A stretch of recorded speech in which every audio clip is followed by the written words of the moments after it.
എല്ലാ വിദ്യാർത്ഥികൾക്കും പുതിയൊരു വീഡിയോയിലേക്ക് സ്വാഗതം.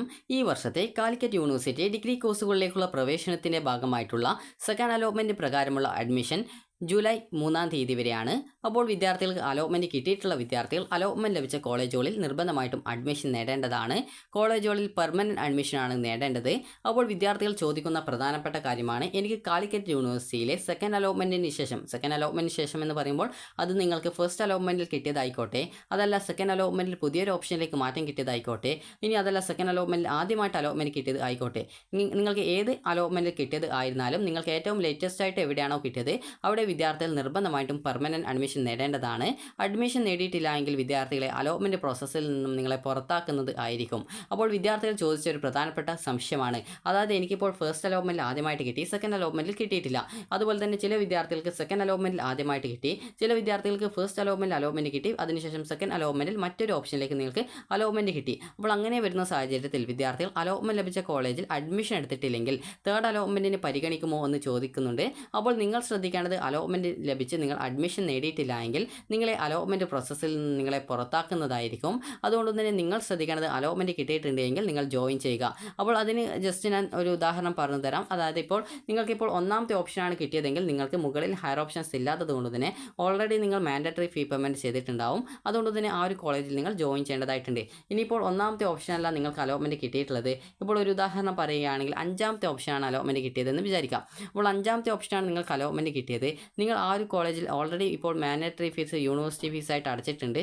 അപ്പോൾ വിദ്യാർത്ഥികൾക്ക് ഇപ്പോൾ അഞ്ചാമത്തെ ഓപ്ഷനാണ് കിട്ടിയതെന്ന് വിചാരിക്കാം. അപ്പോൾ അത് നിങ്ങൾക്ക് ഫസ്റ്റ് അലോട്ട്മെൻറ്റിലായിക്കോട്ടെ അല്ലെങ്കിൽ സെക്കൻഡ് അലോട്ട്മെൻറ്റിലായിക്കോട്ടെ നിങ്ങൾക്ക് അവിടെ നിങ്ങൾ ഈ ഒരു മാൻഡറ്ററി ഫീസ് അടച്ചിട്ടുണ്ട് എന്ന് വിചാരിക്കാം. അപ്പോൾ മാൻഡറ്ററി ഫീസ് അടച്ചിട്ടുണ്ട്, എന്നാൽ നിങ്ങൾ കോളേജിൽ അഡ്മിഷൻ എടുത്തിട്ടില്ല എന്ന് വിചാരിക്കാം. അപ്പോൾ നിങ്ങൾ കോളേജിൽ പോയിട്ട് അഡ്മിഷൻ എടുത്തിട്ടില്ല, നിങ്ങൾക്ക് ഇഷ്ടമില്ലാത്ത സീറ്റായിരുന്നു അല്ലെങ്കിൽ ഇഷ്ടമില്ലാത്ത കോളേജായിരുന്നു. അപ്പോൾ അത് നിങ്ങൾക്ക് ഓൾറെഡി നിങ്ങൾ ആദ്യം ഇഷ്ടപ്പെട്ടിട്ടാണ് കൊടുത്തിട്ടുള്ളതെങ്കിലും പിന്നീട് ആ ഒരു കോഴ്സ് അല്ലെങ്കിൽ കോളേജിനോട് നിങ്ങൾക്കൊരു ഇഷ്ടമില്ല. അപ്പോൾ അങ്ങനെ വരുന്ന സാഹചര്യത്തിൽ നിങ്ങൾ ആ ഒരു ഓപ്ഷൻസ് എന്ത് ചെയ്തു, അത് നിങ്ങൾ അവിടെ അലോട്ട്മെൻറ്റ് കിട്ടിയിട്ടുണ്ടെങ്കിൽ കൂടി നിങ്ങൾ അവിടെ പോയിട്ട് അഡ്മിഷൻ എടുക്കാതിരിക്കുകയാണെങ്കിൽ തേർഡ് അലോട്ട്മെൻറ്റിനെ പരിഗണിക്കുമോ എന്ന് ചോദിച്ചാൽ ഒരിക്കലും പരിഗണിക്കില്ല. അതായത് നിങ്ങൾക്ക് ആ ഒരു സീറ്റ് നഷ്ടപ്പെടുന്നത് മാത്രമല്ല, നിങ്ങളുടെ ഓപ്ഷൻസ് ഒക്കെ ഓട്ടോമാറ്റിക്കലി ഇനാക്റ്റീവ് ആവും. അതായത് പിന്നീട് അടുത്ത തേർഡ് അലോട്ട്മെൻറ്റിലേക്ക് യാതൊരു കാരണവശാലും പരിഗണിക്കപ്പെടില്ല.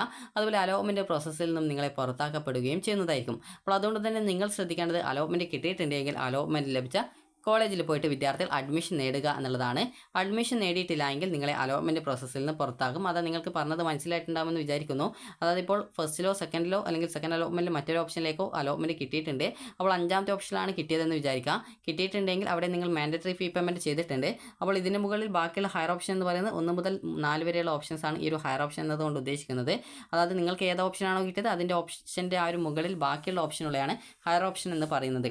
നിങ്ങൾക്കൊരു ഓപ്ഷൻ കിട്ടിക്കഴിഞ്ഞാൽ അതിൻ്റെ ബാക്കിയുള്ള ഓപ്ഷൻ ഡിലീറ്റ് ആയി പോയിട്ടുണ്ടാകും. ഇപ്പോൾ ഞാനിപ്പോൾ 20 ഓപ്ഷൻ കൊടുത്തു, എനിക്ക് അഞ്ചാമത്തെ ഓപ്ഷനാണ് കിട്ടിയത്. അപ്പോൾ അങ്ങനെയെങ്കിൽ അതിന് താഴെയുള്ള ബാക്കിയുള്ള എല്ലാവിധ ഓപ്ഷൻസും ഓട്ടോമാറ്റിക്കലി ഡിലീറ്റ് ആയി പോയിട്ടുണ്ടാകും. അതായത് 6, 7, 8 ഇങ്ങനെ 20 വരെയുള്ള ബാക്കി ഓപ്ഷൻ ഡിലീറ്റ് ആയിട്ടുണ്ടാവും. അപ്പോൾ ഇതിന് മുകളിൽ 1 മുതൽ 4 വരെയുള്ള ഓപ്ഷൻസാണ് അഞ്ചാമത്തെ ഓപ്ഷൻ കിട്ടിയതുകൊണ്ട് ബാക്കി ഉണ്ടാവുള്ളൂ. നിങ്ങൾക്കിപ്പോൾ 10ാമത്തെ ഓപ്ഷനാണ് കിട്ടിയതെങ്കിൽ 1 മുതൽ 9 വരെയുള്ള ഓപ്ഷനുകൾ അവിടെ ബാക്കി ഉണ്ടാവും. അപ്പോൾ അതുകൊണ്ട് തന്നെ നിങ്ങൾ ശ്രദ്ധിക്കേണ്ട കാര്യം എന്ന് പറയുന്നത്, നിങ്ങൾക്ക് അലോട്ട്മെൻറ്റ് കിട്ടിയിട്ട് നിങ്ങൾ അഡ്മിഷൻ നേടിയിട്ടുണ്ടായിരിക്കണം.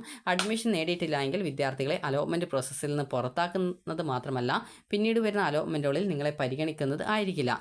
തേർഡ് അലോട്ട്മെൻറ്റ് എന്ന് പറയുന്നത് ഈ ഒരു അലോട്ട്മെൻറ്റുകളുടെ കണ്ടിന്യൂസ് ആയതുകൊണ്ട് തന്നെ വിദ്യാർത്ഥികളെ പിന്നീട് തേർഡ് അലോട്ട്മെൻറ്റിൽ കൺസിഡർ ചെയ്യുന്നത് ആയിരിക്കില്ല എന്നാൽ നിങ്ങൾ പ്രത്യേകം ശ്രദ്ധിക്കാം. ഇനി വിദ്യാർത്ഥികൾക്ക് എഡിറ്റ് ഓപ്ഷനാണ്. അപ്പോൾ ആ ഒരു എഡിറ്റിങ്ങിനെ കുറിച്ച് എനിക്ക് പറയാം. അപ്പോൾ നിങ്ങൾക്ക് നിലവിൽ ആ ഒരു അഡ്മിഷൻ എടുത്തിട്ടില്ലെങ്കിൽ കാര്യം എന്താണെന്ന് മനസ്സിലായിട്ടുണ്ടാകും. അഡ്മിഷൻ എടുത്തിട്ടില്ലെങ്കിൽ അലോട്ട്മെൻറ്റ് പ്രോസസ്സിൽ നിന്ന് നിങ്ങളെ പുറത്താക്കുമെന്നുള്ള കാര്യം നിങ്ങൾ ശ്രദ്ധിക്കുക. അതുപോലെ കിട്ടിയ സീറ്റ് നഷ്ടപ്പെടുകയും ചെയ്യും. ഇനി നമുക്ക് എഡിറ്റിങ്ങിനെ കുറിച്ച് പറയാം. എഡിറ്റിംഗ് എന്നതുകൊണ്ട് ഉദ്ദേശിക്കുന്നത്, നിലവിൽ വിദ്യാർത്ഥികൾക്ക് ആപ്ലിക്കേഷനിലെ എല്ലാ വിവരങ്ങളും എഡിറ്റ് ചെയ്യാനുള്ള ഒരു അവസരമൊന്നും ഇല്ല.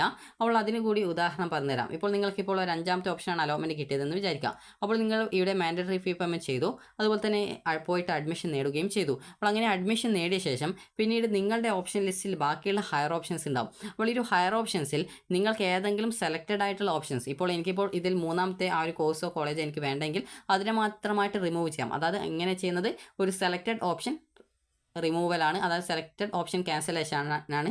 അതായത് എനിക്കിപ്പോൾ ഇതിൽ നിന്നും എൻ്റെ ആ ഒരു ഹയർ ഓപ്ഷൻസിൽ, അതായത് എൻ്റെ നിലവിൽ ആ ഒരു അടുത്ത അലോട്ട്മെൻറ്റിൽ പരിഗണിക്കപ്പെടാനുള്ള സാധ്യതയുള്ള ഓപ്ഷനുകളിൽ നിന്നും ഞാൻ സെലക്ട് ചെയ്തിട്ടുള്ള ഒരു ഓപ്ഷനെ ഡിലീറ്റ് ചെയ്യുന്നു. അതാണ് സെലക്റ്റഡ് ഓപ്ഷൻ ഡിലീറ്റ് ചെയ്യൽ. അപ്പോൾ ഈ ഒരു രീതിയിൽ നിങ്ങൾക്ക് സെലക്ട് ചെയ്തിട്ടുള്ള ഓപ്ഷനുകളെ മാത്രമായിട്ട് റിമൂവ് ചെയ്യാവുന്നതാണ്.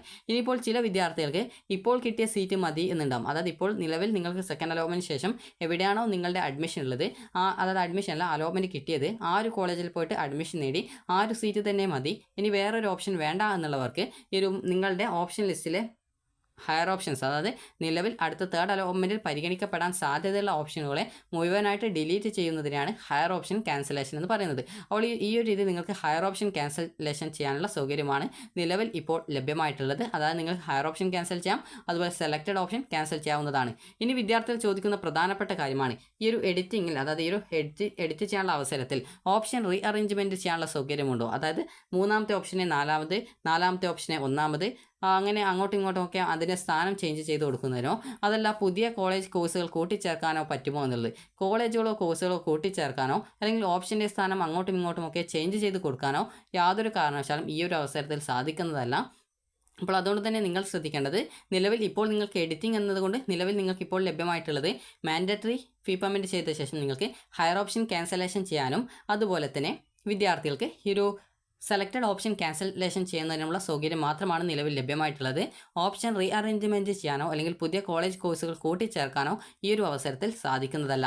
അപ്പോൾ നിങ്ങൾക്ക് ഈ ഒരു ഹയർ ഓപ്ഷൻ ക്യാൻസലേഷനോ സെലക്റ്റഡ് ഓപ്ഷൻ ക്യാൻസലേഷനോ ഈ ഒരു ജൂലൈ 3-ാം തീയതി വരെ നിങ്ങൾക്ക് ചെയ്യാവുന്നതാണ്. ഇനി വിദ്യാർത്ഥികൾ ചോദിക്കുന്ന കാര്യമാണ് എല്ലാവരും ഈ ഒരു മാൻഡറ്ററി ഫീസ് അടക്കണോ എന്നുള്ളത്. അപ്പോൾ നിങ്ങൾ ശ്രദ്ധിക്കേണ്ട കാര്യം, മാൻഡറ്ററി ഫീസ് എല്ലാവരും അടക്കേണ്ട ആവശ്യമില്ല. വിദ്യാർത്ഥികൾക്ക് അലോട്ട്മെൻറ്റ് കിട്ടിയിട്ടുണ്ട് എങ്കിൽ മാത്രമേ നിങ്ങൾ മാൻഡറ്ററി ഫീ പേയ്മെൻറ്റ് അടക്കേണ്ടതുള്ളൂ. അതായത് സെക്കൻഡ് അലോട്ട്മെൻറ്റിൽ ആദ്യമായിട്ടാണ് നിങ്ങൾക്ക് അലോട്ട്മെൻറ്റ് കിട്ടിയിട്ടുള്ളതെങ്കിൽ നിങ്ങൾക്ക് ഈ ഒരു മാൻഡറ്ററി ഫീ പേയ്മെൻറ്റ് ചെയ്യാം. അതല്ല നിങ്ങൾക്ക് അലോട്ട്മെൻറ്റ് ഒന്നും കിട്ടിയിട്ടില്ല എങ്കിൽ പ്രത്യേകിച്ച് ഒരു ഫീസും അടക്കേണ്ട ആവശ്യമില്ല. നിങ്ങൾ തേർഡ് അലോട്ട്മെൻറ്റിനായിട്ട് കാത്തിരിക്കുക മാത്രമാണ് നിങ്ങൾ ചെയ്യേണ്ടത്. ഇനി വിദ്യാർത്ഥികൾ ചോദിക്കുന്ന കാര്യമാണ് നിങ്ങളുടെ തേർഡ് അലോട്ട്മെൻറ്റ് എപ്പോഴാണ് എന്നുള്ളത്. അപ്പോൾ തേർഡ് അലോട്ട്മെൻറ്റ് എപ്പോഴാണ് എന്ന് ചോദിച്ചു കഴിഞ്ഞാൽ വിദ്യാർത്ഥികളുടെ ഒരു ജൂലൈ 7-ാം തീയതിയാണ് നിലവിലെ നിങ്ങളുടെ ഷെഡ്യൂൾ പ്രകാരം പറഞ്ഞിട്ടുള്ളത്. എന്നാൽ ഈ ഒരു തേർഡ് അലോട്ട്മെൻറ്റ് സാധാരണഗതിയിൽ നേരത്തെ തന്നെ പ്രസിദ്ധീകരിക്കാറുണ്ട്. അതായത് ഏകദേശം ഒരു ജൂലൈ 2-ാം തീയതിയൊക്കെ നിങ്ങളുടെ തേർഡ് അലോട്ട്മെൻറ്റ് വരാനുള്ള സാധ്യതയുണ്ട്. അപ്പോൾ ഇതിന് കാരണമെന്ന് പറയുന്നത് ചില വിദ്യാർത്ഥികൾക്ക് ഇപ്പോൾ ഒരു ഇഷ്ടപ്പെട്ട സീറ്റ് കിട്ടിയിട്ടുണ്ടാവില്ല. അപ്പോൾ അങ്ങനെയൊക്കെയുള്ള സാഹചര്യത്തിൽ വിദ്യാർത്ഥികൾക്ക് യൂണിവേഴ്സിറ്റി അഡ്മിഷൻ നേടുന്നതിനായിട്ടുള്ളൊരു അവസരം നീട്ടാനൊക്കെയുള്ള സാധ്യത വരും. അതുപോലെ തന്നെ കോളേജ് ഫീസ് അടക്കാൻ ടൈം കൊടുക്കുകയൊക്കെ ചെയ്യാറുണ്ട്. അപ്പോൾ അതുകൊണ്ട് തന്നെ നിങ്ങൾ ശ്രദ്ധിക്കേണ്ട കാര്യം എന്ന് പറയുന്നത്, നിങ്ങൾക്കൊരു അലോട്ട്മെൻറ്റ് കിട്ടിയിട്ടുണ്ടെങ്കിൽ നിങ്ങൾ നിർബന്ധമായിട്ടും കോളേജുകളിൽ ജോയിൻ ചെയ്യാനായിട്ട് ശ്രദ്ധിക്കുക. അപ്പോൾ നിങ്ങൾക്ക് ഈ ഒരു വീഡിയോ ഉപകാരപ്രദമായിട്ടുണ്ടെന്ന് കരുതുന്നു. ഉപകാരപ്രദമായിട്ടുണ്ടെങ്കിൽ ലൈക്ക് ചെയ്യുക, ഷെയർ ചെയ്യുക. അതുപോലെ തന്നെ വിദ്യാർത്ഥികൾ അഡ്മിഷൻ നേടേണ്ടത് ഈ ഒരു ജൂലൈ 3-ാം തീയതിക്കുള്ളിൽ നിങ്ങൾക്ക് ഏത് ദിവസം വേണമെങ്കിലും നിങ്ങൾക്ക് പോയിട്ട് അഡ്മിഷൻ നേടാവുന്നതാണ്. അപ്പോൾ വിദ്യാർത്ഥികൾക്ക് ഈ ഒരു വീഡിയോ ഉപകാരപ്രദമായിട്ടുണ്ടെങ്കിൽ ലൈക്ക് ചെയ്യുക, ഷെയർ ചെയ്യുക. Thank you for watching.